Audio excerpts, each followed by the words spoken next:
Well, hey there, and welcome to episode number 20 of Groove, the No Treble podcast, which you can always find at notreble.com. My name is Mitch Joel. Let's get on with the show.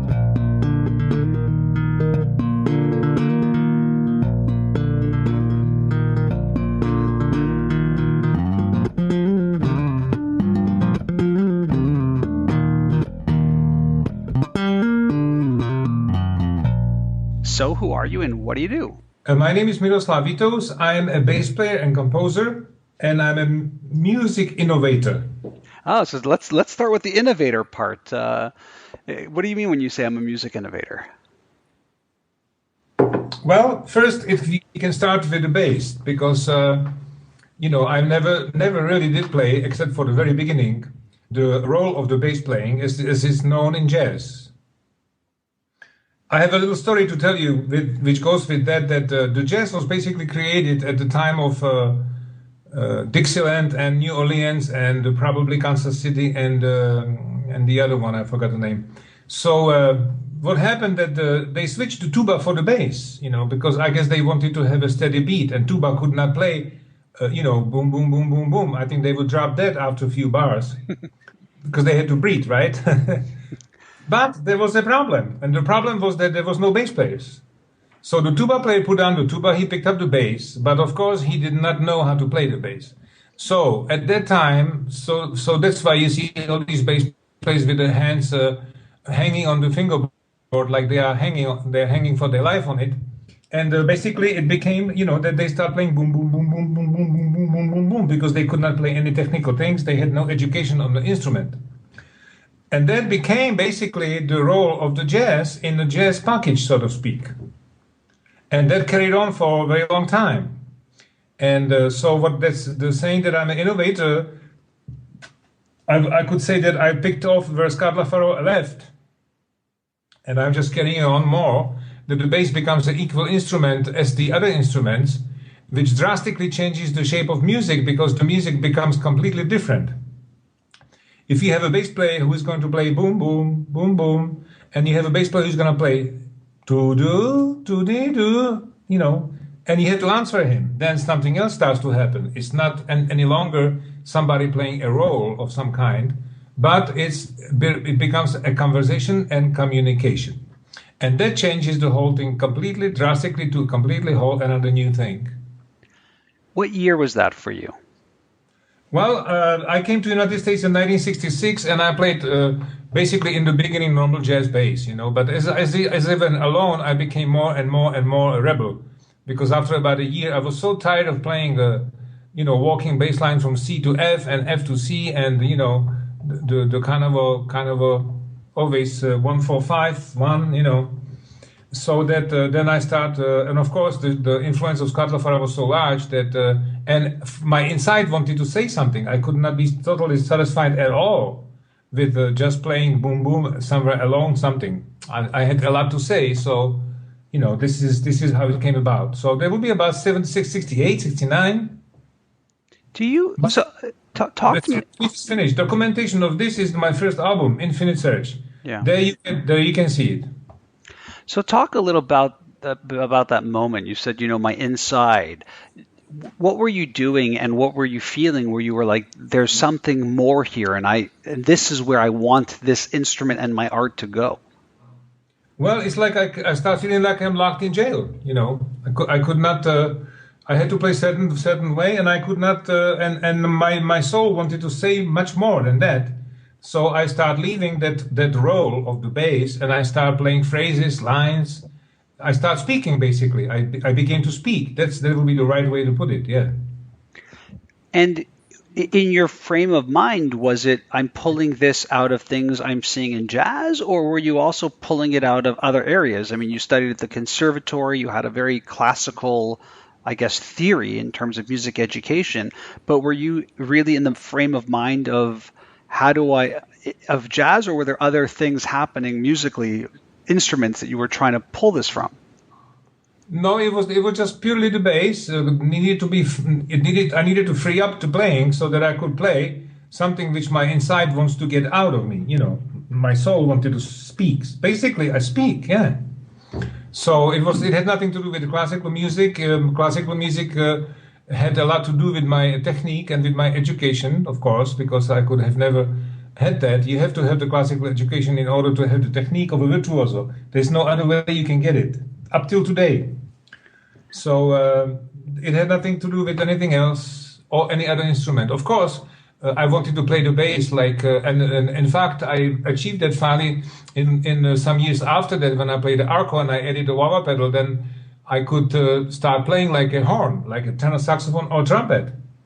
But I had to learn actually because I don't know how much you know about the bass technique, but when you play with the arco, it takes about one and a half second before the tone really starts ringing.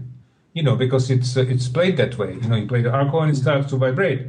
So I had to learn how to play ahead of time, so that if I wanted to start exactly on 1, 2, 3, 4, tam tam tam tam tam, if I wanted to start to play like that, then I had to play ahead of time. The technique of the bow of the arco and the notes I played I would be actually playing them ahead of time, so that I would end at the right time. So you have to go that far because the bass is an instrument which takes a while to resonate. That's why. It's amazing to me to speak to you. I mean, it's on Wikipedia. I'm assuming it's true. You're 68 years old. You studied where you were from in Prague at the conservatory, which then led you to Berkeley in Boston. And as you're speaking now, I'm thinking, yeah, I mean, of course. But it's easy to say, yeah, of course, in 2016. But if I were to place myself back as you're telling these stories, I mean, this really is the beginning of a core part of music, this bass. Yeah, right. Well, it just, it came out of me. It was just a natural way it came out. This is the way I wanted to play. And I started to play like that. And it was a very natural process. I didn't, I guess I didn't stay in the crowd, so to speak. I wanted to say something, so I said it, So I find the time that you moved from Prague to the U.S. really interesting. Obviously, if you just think about the late 60s or mid 60s, what was going on in the world, we're coming up obviously to Woodstock. There's so many things happening in terms of experimentation with music, experimentation with genres. What was it like for you coming from your background where you were into the U.S., into Berkeley, into a place where, I mean, again, I don't know if the dates are true, but 1967, Miles Davis spots you in Chicago. I mean, was it culture shock for you? Was it very natural? Well, it was, it was different things, really. I was disappointed when they came to America and I went to Village Vanguard and I find out that the jazz club was in such a bad shape. It was stinking. The lights were almost broken. The microphone was from the 50s. The piano was in a bad shape.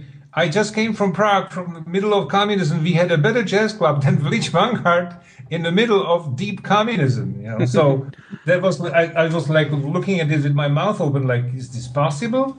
And then I slowly started to find out that the United States did not appreciate the jazz as some kind of a high form of art. That was the last thing they would sort of acknowledge, like, yes, this is ours.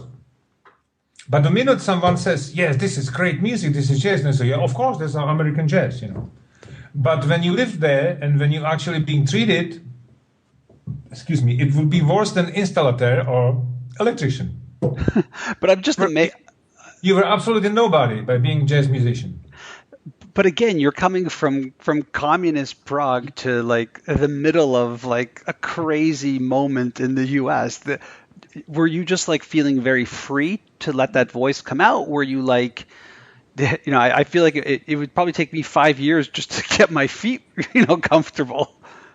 Well, I'm not sure I ever got my feet comfortable, because I remember I was pretty, I always just used to go to play the bass because I said, where am I? Where am I? And then I just picked up the bass and I smoked a joint at that time and I went to play. I played all day long. But yes, you're right. It was a completely different thing. But I was so young that it didn't really appear to me. I was not used to be, I didn't live in Czech Republic under the communism long enough to have that in my bones and in my blood to, that I'm being completely limited. Because basically, I was not limited. I was an Olympic swimmer. I went out of Czechoslovakia to swim for the Olympic team. for the national team. I went out of Czech Republic to play with Jan Hammer and my brother on several occasions to Vienna, to Yugoslavia, to West Berlin. So I did not feel the pressure of the communist country like people who normally would live here at the time. I was pretty free, until the point I left. Of course, I see what was happening around me. My parents were telling me how it used to be, how bad it is. I saw the people, I saw the attitudes, I saw the whole thing was catastrophic, of course. But I didn't have it in my blood so I was relatively free when I came. Is it? Well, now I'm wondering, just because I travel a lot for the work that I do, and people ask me what's the most beautiful city you've ever been to. I say Prague, and I'm not just saying that because I'm on the conversation with you. I really believe it's the most beautiful place I've ever seen in my life. What's it like to go back? Was that strange post-communism? Because now it's really retained its beauty. The city is beautiful. It's really a fantastic place to visit. To live is another story. Yeah, but it's basically, I think, the same with many other places. France, especially, and even Italy, and even Germany. When you start to live in a place, then you get to feel the bureaucracies and all these other things which comes along with something which has nothing to do when you are visiting, and you feel all this greatness and beauty and everything. Now, Miroslav, many people know 1970, a very, very pivotal moment for you, but I also think for anybody who loves music, in particular, that real fusion, if you will, the founding member of Weather Report. When you're looking at those, and it was three years you were there, were you all aware as a band that this was really moving into the direction of something entirely new? Like, what was the sort of conversations, and what was the music about in that moment for you? Well, it just happened because I have to continue now with that thing of the bass playing, Right? because the way I play the bass basically made the sound of the band like that. If the Weather Report would have had another bass player, first of all, I started the band with Wayne Shorter. I don't know if you know that. Yeah. I initiated the whole thing because I called Wayne Shorter one day after I left Miles Davis, and he was free also. So I called him and I said, Wayne, we are both free. Why don't we get it together and have a band? And this is how it started, just so you know. And then, of course, the way I played the bass was responsible for the new sound, because Wayne had to answer me, and I answered him. You see, I didn't go into some bass playing. I answered him. Right. And I answered Joe, and Joe had to answer me. So it became a direct conversation and communication. And because of the way the bass was playing, okay? I don't want to take the whole credit for the whole new structure of the music, of course, because it takes much more than that. But that would be the key, how it would change, And so the direction also changes to the point really quickly where you didn't want to be involved in it. It changed very quickly. I don't know what you're referring to now. Well, I mean, you were there for 1970 to 1973. There's something happened that you decided to not be a part of it anymore. Yeah, right. Well, so we did this, and then Joe, there was a situation. It took quite a while for the band to get recognized. The money was low. There was many different reasons, and Joe basically decided Zavinu, that he wants to go more commercial way so that we are successful. We can make some money and stuff. He wanted to be a big star. And then that started to happen. They wanted to go direction of using the rhythm section as a kind of a commercial unit, like black. They picked the black funk thing as a background for that, and then two of them were left to improvise on top of that. But that completely ended the whole other thing, which is a really direct communication, everybody with everybody. That ended right there. Yeah. So there was no place for me. I could not play that, even if I wanted to. And I could play that, but somehow something inside of me would not let me play these things, So, and I'm glad it happened, because if I would have stayed and played that way, I think I would have get completely out of the direction of my road where I was supposed to go in my life musically. So it had to happen. Anyway. So can you define what that direction is now? Because you can look back on it. Can you define that direction? What is that direction? Like, what were you looking for? And then, because you can reflect back on it now, what is it? Direction is the same, my friend. Di- Direction is like the Infinite Search was, and direction is what I started to play in Weather Report. I played the same thing, not same thing, of course, not the same notes and not same thing, but the concept is the same. And that is to communicate with the other musicians, have a conversation and have a direct communication and let the music come to us from above rather than enforcing it. Yeah, this is me playing the music. I became an instrument. Like I play the bass, I became the instrument of music. So music comes to me, and it goes through me. This is how I could explain that to in detail. Do you mean that in the ephemeral sense, the way that you're sort of you're a part of music, you practice, you work, but there's something external that inspires? Is it the muse? Is it how do you reconcile that? I don't know how to. I don't know how to tell you exactly because I don't know how if you ever had any experience in this way. But it's like something which starts to go and then it keeps going and keeps getting better and you get more open to it and it just gives you more and more and more and bingo, before you know it, everything comes from the heavens. You know what you play. It's actually a really good way to describe it, Miroslav. I actually really like that. I always say it's like a percolating. Like you work on something, and then the more you work on it, the more open you are. The more open you are, the more external inputs happen, and then Right. there's a result. But you can't work on it because it has to come from inside of you, so you cannot work on that. And it happened by itself because this kind of a thing you cannot work on like a student. It's either in you, you have the connection, or it is not. You know. Wow. So So, but you have to be. In my case, I didn't know this until I was about 30, 35 years old that this was happening. Actually, So it is something which grows with time, also.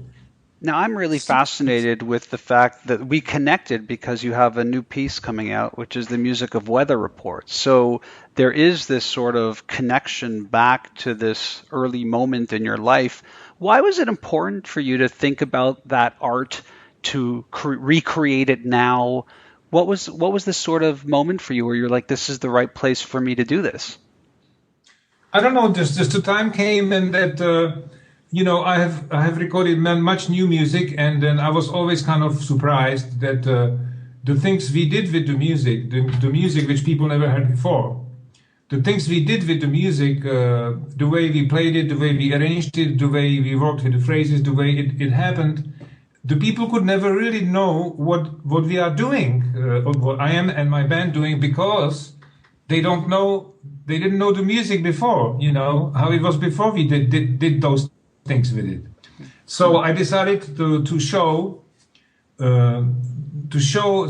pick something which people very well know, number one, and then work with it in my own way, creative way, so that it will be very visible to see what I can do with it, which will become obvious. Where the qualities are coming from and what is really possible to do and who I am, who I really am. There was the other reason, and of course, the third reason was I was the one of the main creation of that band because of the bass playing we discussed earlier. So those three things together you put and you have a project, which and I went for it. I said, okay, I'm gonna do this because I want for people to really see what I can do. Because if I play my own composition, they cannot see what I can do. They just get the the finished thing, but they cannot see what was actually done. And in this case, you can really see what is possible to do. And we did it. We to pick up those things which are quite commercial. We made a fantastic music out of it. We pre-compose. I mean, how do you say? We added on. I mean, it was actually I did that. More motifs and more phrases and develop the whole structure of the tunes because the tunes really call for a lot of music, but no one played that music. They just played the theme like a sad song in a circus and go home, So this I wanted to change. I wanted to make sure that I wanted to show that you can do so many artistic things with it, which aside from the commercial approach, and that was my goal for that. Now, I know the answer to this, but I want to hear you say it, which is the music of Weather Report that you did was music that was solely done in the time you were with the band, or did it go beyond those borders? I actually recorded also pieces which they recorded after my departure. Now that's what I'm interested in. So talk to me about, because it's obviously you're going to do your stuff. It gets interesting when you start thinking about the legacy of this amazing band. What were you looking for in terms of pieces? I know you can talk about the ones you chose if you like, and I'm also curious about, what you wanted to do from your own interpretation of it, because it's different when now you're covering music of a band that you were in, but it wasn't music you were a part of. Well, I picked Bitterland because I like that melody and I like that space. But when I started working with it, I realized that you can do actually, in my opinion, you can do much better with that than how it was presented by them. And that is that if you have heard the album, right? Of course, I'm Okay, lucky. so thank you. So you know that the opening line comes, like pretty far into the tune already. This is when the opening line is introduced. I first introduced the third line, I think. No, actually, the second line I introduced first, and then I introduced the third line, and then I finally say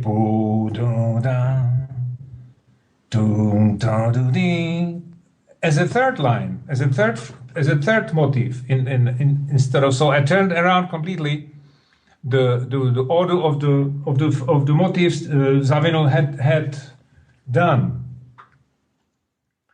and this goes basically throughout the song, and also then we got to the main theme, which everybody knows, which actually kind of becomes almost like a I don't know how to say this in English, but like song everybody sings on the street,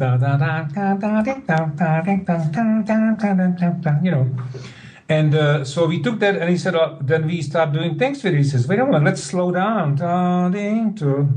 This is a beautiful melody. Why to run down the street with it all the time? It's just keeps repeating the same thing. We can slow that down, make some, and also dynamics. They had no dynamics in this thing. They had only one volume, full power. And the music without dynamics, there is no music. So it becomes a noise. So we did all those things with that, and incredible music came out of it, as you hear. Well, that was my first listen. There was some surprise. Second listen, I felt like I could understand where you and your band were trying to put your own voice into these songs. And that to me was really interesting. Well, like I said, we brought in the music. There was music before Miroslav. Yes, I know, but so how could we put this then? That we much further extended the music, unreaching it by dynamics, unreaching it by changes of tempos, unreaching it by freedom, by free performance. Did you learn anything new about that band and those songs in the process of you doing this music again as a 60-plus-year-old person who's now experienced the world, gone through an amazing career that's obviously still going? You have to be able to look at music and how you're going to record it in such a different light when you think about the career trajectory you had from the moment of the early 70s to here we are in 2016. I don't really think about it this way, because I think if I would go crazy. Oh, come on. No, I mean, really, it's just, I just, you have to keep going on. And this is what I always did, In fact, sometimes I'm almost pissed off at myself that I achieved something great, it's beautiful, it's a success, but I don't celebrate. I just go on right next to each thing. I don't even pat myself on the shoulders. And this is what's happening to me, but there must be a reason for that, because, they call it the sleeping on success or something. There's an expression in Czech, I know, but I don't know how you say this in English. So I never allowed myself to go to, to get to that point. I always went on, because it goes on. The music goes on, it develops, and it brings, it's unbelievable how much music there is coming to me, and how much I can't even capture it. It's like, there were times where I would, within 5 minutes, hear 3 symphonies, in my head, and it was impossible to even Even I even forgot to go and I even forgot not forgot, but I even how to say I forget about going try to grab a pen and try to write some of this down because it just goes like a river. So I'm in my mid 40s, and I always tell people that like I'm doing everything I can to quote unquote stay young. Do you feel young? Do you sort of have that feeling, or do you look and say, like, I have to keep going, but it's not this. I'm not the same.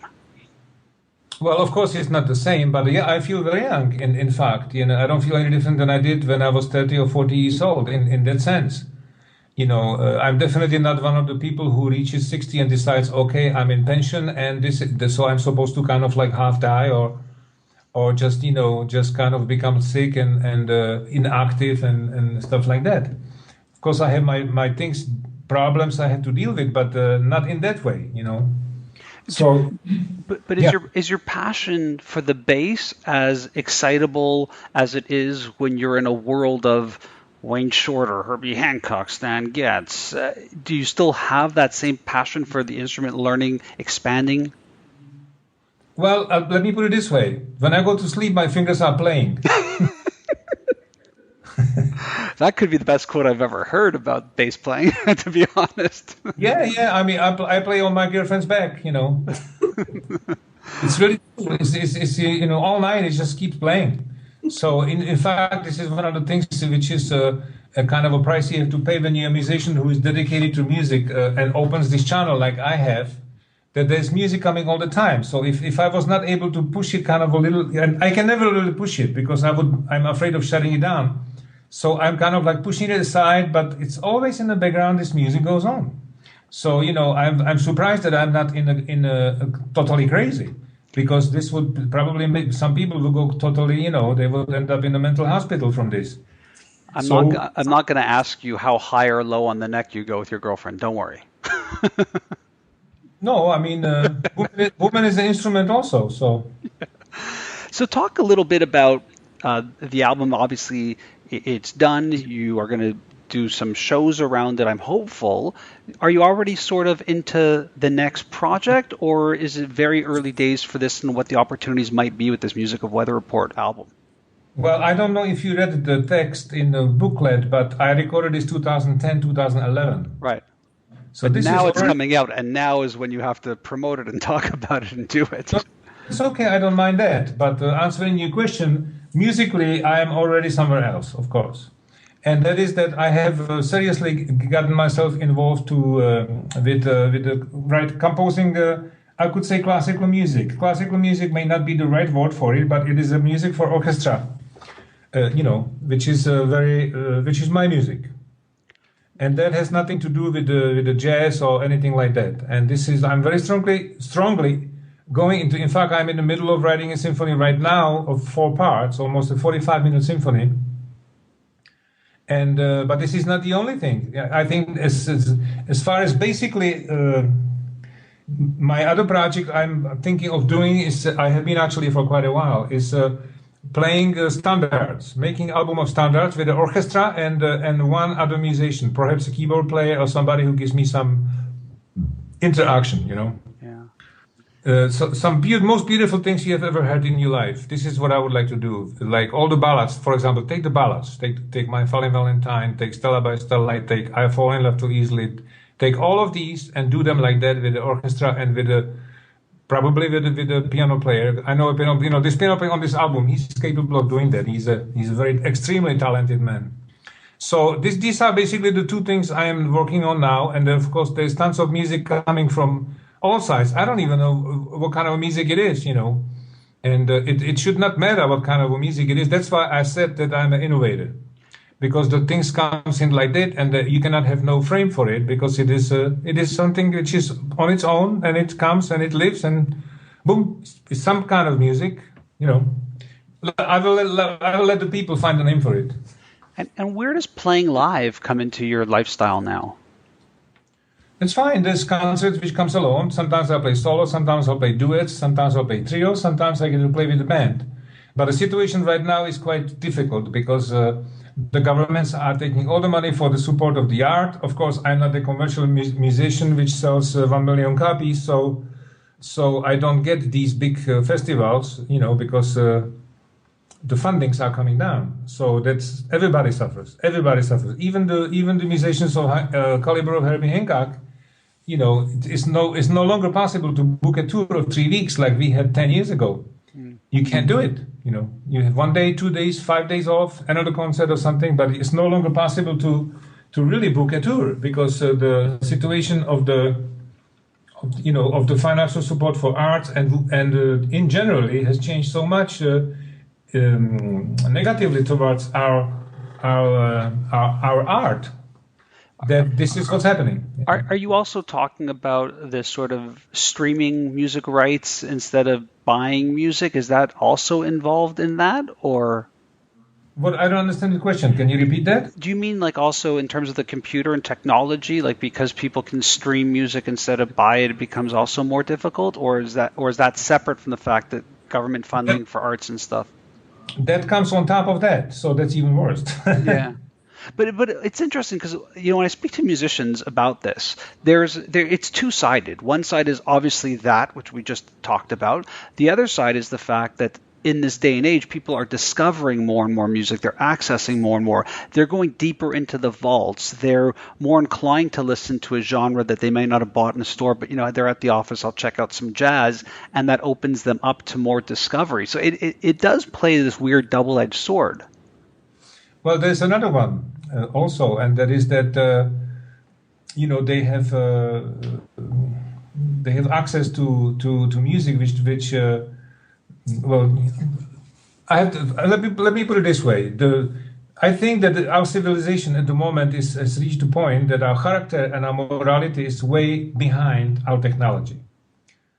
In other words, for people who are not recognized, this is fine because everybody steals their music and they get to be heard, they get to be played, But that's for those people. For us who are already recognized and who are quite famous in the sense, or they are, actually our livelihood depends on this, it is hurting us, So I personally don't ever steal something from the like do a download which I shouldn't do and anything like that, because I know that it's like cutting a leg of a chair you are sitting on, because those people who make the music or who make the things which those people steal, they have to survive. You take that away from them, they bankrupt. We don't have that no more. All of a sudden, there's nothing. It's a suicide. It's a slow suicide, by some personal greed or because of the possibilities of technology. But the bad morality and bad character shows up, and this is what I'm talking about. This is the point which is very bad. Yeah. It's amazing to me too. I spent 10 years prior to my current role in marketing in the music industry, and this was when digital really started coming on in the internet, so late 80s, let's call it early 90s. And I was amazed by it because you on one side, you see people are so fanatical. That's why we call them fans of artists. They love them. They put their pictures up. They go to all their shows. And on the other hand, they're so quick to not support them by buying the music. And, the answer would be, well, it's the major labels that get the money, not the artists, which, it's true. There's bad deals, but the artist got some of it. I never understood that if you love somebody that passionately in what they were doing, to not support their art. It was just, I never understood that. Well, recording companies, they are not in it. They are in it for the money. They are not in it for the love of music. I can guarantee you that. And they all steal. They all steal. They don't pay us the right amounts. They have double books. There's no question about it in my mind that every recording company in the world is doing this. There's no question. In fact, lately even more so because of the situation. They are getting much less money, so they have to sort of cheat more, even. So for us who are on the other end of it, this is really bad because basically the incomes are dropping to nothing, and we live on this. I want to switch and talk a little bit about your relationship with Chick Corea. When did you first connect to him? Chick Corea, first I met him in the Walter Brooker's house in New York in 1967. It was. So around the same time that you first encountered Miles Davis. Yeah, around the same time. That's right. Around the same time. Just even before that. Talk about what happened. What was the relationship like? Because now it's really, it's an amazing story to me. What happened is that many musicians used to come to Walter Brooker's house. He was a very, very social person and had many, many friends. And I used to stay with Walter Brooker at the time because he was like my father at that time. He let me stay in his house when I first came to New York, and he was extremely helpful. He was a great guy. And so I met Chick Corea. He came to the house and there was a piano and drums, and also Jack DeJohnette showed up. So we had a jam session on the spot. Chick Corea, myself, and Jack DeJohnette.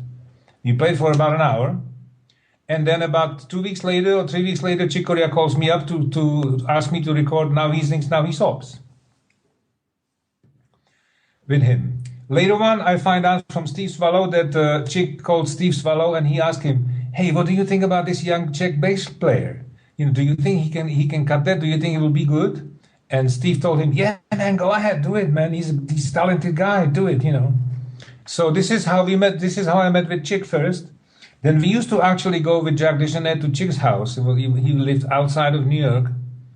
And we used to play quite a few afternoons, and always the tape did, like 1 or 2 hours. I don't even know where those tapes, maybe Jack still have them. And we played some incredible free music, incredible things. Because also it just happens that me and Jack DeJohnette were practicing together about twice a week. He used to come to my house and we used to play together. This was before the Infinite Search album, which will answer your question, how is it possible that the drums and the bass are playing in this way? Well, that's why, because we practiced together before. So, and then it happened, then I haven't seen Chick for a very long time, because Chick went into the trio with Barry Altschul, Dave Holland, and he went through this whole other period, then he went into the Return to Forever.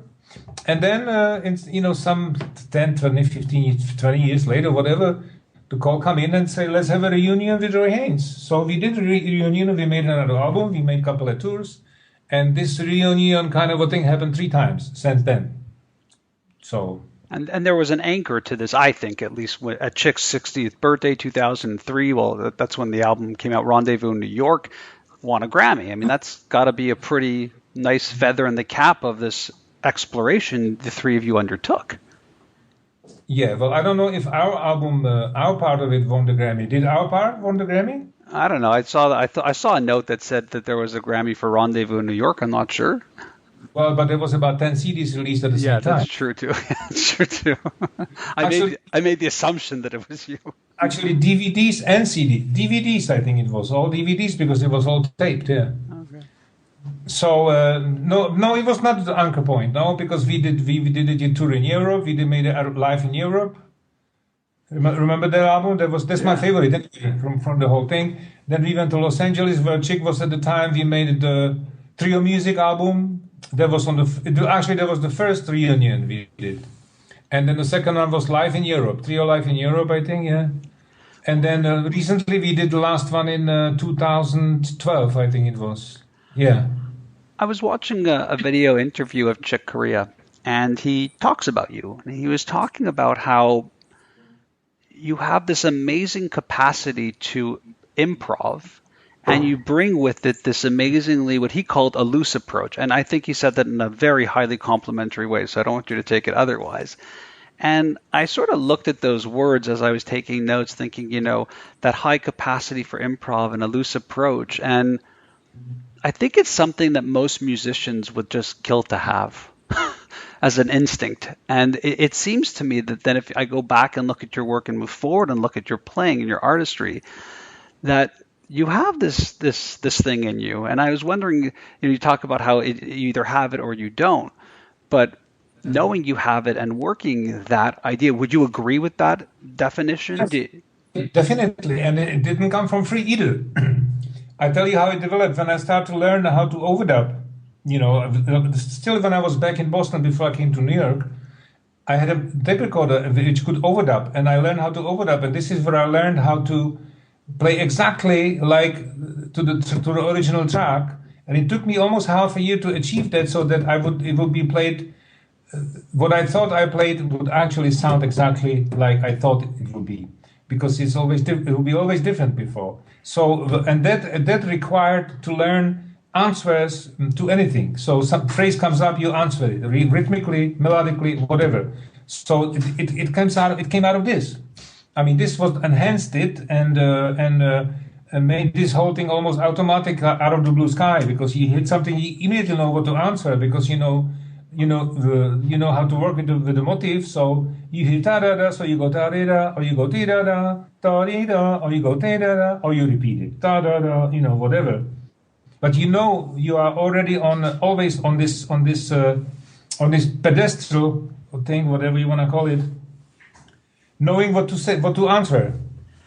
Well, hearing you speak earlier, Miroslav, about learning and being an innovator, it feels like I suddenly made a direct connection between that moment of having to wait for the sound as you play it as well. It feels a little bit like that thinking process can also really help with the improv and loose approach that you're known for. Can you repeat that? I kind of missed the point of asking. Well, I was saying that like I feel like the way that you define the early innovations that you discovered of waiting for that note off of those instruments might have also really had a massive implication to this loose approach that you have too. Yeah, of course. But yeah, though, you mean waiting for the note which comes from the heavens? Exactly. Well, no, when you're talking earlier about just the instrument itself and how with the bow, and you'd have to really you'd have to play ahead of it and wait Oh, for it. yeah. No, you don't wait for it. You play ahead of it so that you're on time. You don't wait for that. You have to actually attack it before so that it's on. That has nothing to do with waiting. But no, I think mainly basically working with the motive and overdubbing and improvising so much so that plus I have the classical knowledge, right? So I have the arco, which many other bass players don't have, and I can pick it up anytime, and I can play incredible things with it. So I can play melodies which pizzicato you cannot do pizzicato. It doesn't have a sustain. So that's the other half, or almost other half, which makes my speech, musical speech, much more complete than if I would just play pizzicato. Who are some of the bass players now that you think a lot about or appreciate? Well, tell you the truth, when you get to the point where I am, you don't. When you are creating, you don't want to listen to other music, because our mind works in the way of Xerox machine. So if you listen to some music while you are in the middle of composing something, you are surely going to end up 2 weeks later with some phrase which is you're going to say, oh my God, where did this come from? I know this is a part of this song. I heard that 2 weeks ago. What the fuck am I doing? So I avoid listening. In fact, I even asked my girlfriend, please shut this stuff down on the radio, because it brainwashed me. And so I don't want to get any information of other music while I am composing. And since the composition in my head is going on almost constantly, I listen only very occasionally, like maybe once a year. I take 4 or 5 days, and then I take all kinds of CDs out, and I start listening one after the other, and kind of get re-inspired and kind of listen to it again and find out that I hear different things and that I didn't hear before. And because I have much more experience and I know much more about the music than I did last time I listened to it, So basically, this is how I deal with that. As far as other bass players. Scott LaFaro was so far ahead of its time that I don't think there's any other bass player yet who has reached even close to what he did at that time, living. Yeah. And do you think about guys like Stanley Clarke you worked with in the mid '80s? Do you think about guys like that too in terms of how they impacted the instrument? Yes, well, there's a difference between Stanley Clarke, American bass player, and myself, which is a very big issue, and that is that they don't have a complete education of music. Okay, I received the whole classical education and the jazz education even more than American musicians, because we listened to the records through Radio Free Europe. I knew much more about jazz music when I arrived in America than many of my colleagues, because we had access to all the albums there through listening to radio.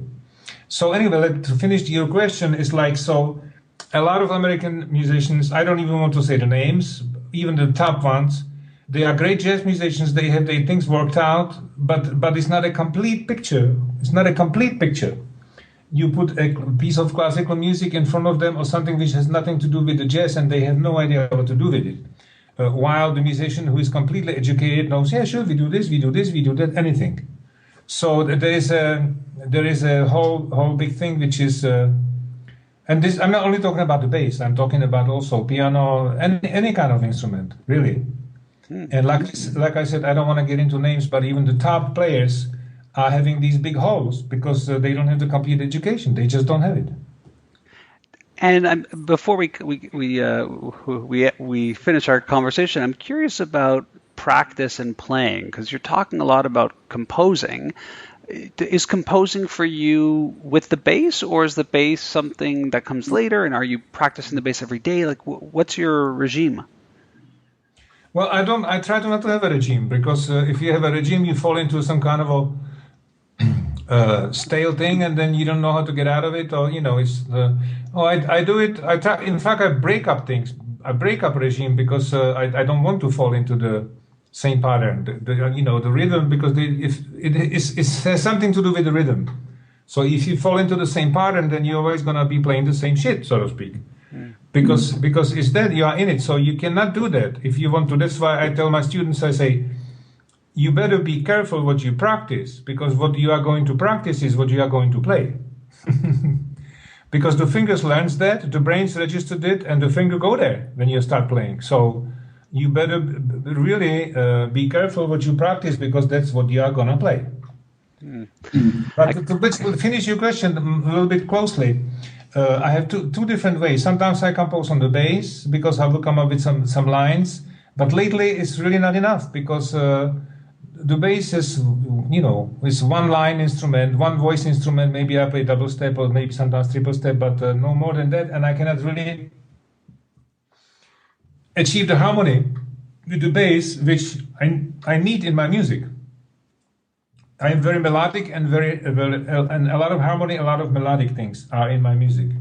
And the bass, of course, as being a single voice instrument, cannot really catch that, So lately, more and more and more, I compose not even on the keyboard, not even on the piano, but I have a keyboard which is set up like a symphonic orchestra. So I am actually playing symphony orchestra under my fingers with my library. I don't know if you ever heard about my other adventure with the samples and with the library, what I did because I needed the sounds to compose for my music. Have you ever heard about my library? I have, but can you explain it really quickly? Quickly explained, I have taken every classical instrument of the whole orchestra, recorded every note, every articulation, and put it on the keyboard so that you can play exactly what they play. Of course, it has limitations, but if you are aware of the limitations and you play what sounds best, you can come up with an incredible sound, which is actually, sounds like a Berlin Philharmonic or something. It's amazing. Miroslav, I can't thank you enough for taking the time to speak with us and tell your story. Thanks again. I'm very excited. Musical Weather Report, which is out, and then obviously you can check out everything you're doing on the internet as well. You're there as well. So thank you so much for your time. Okay, thank you to me.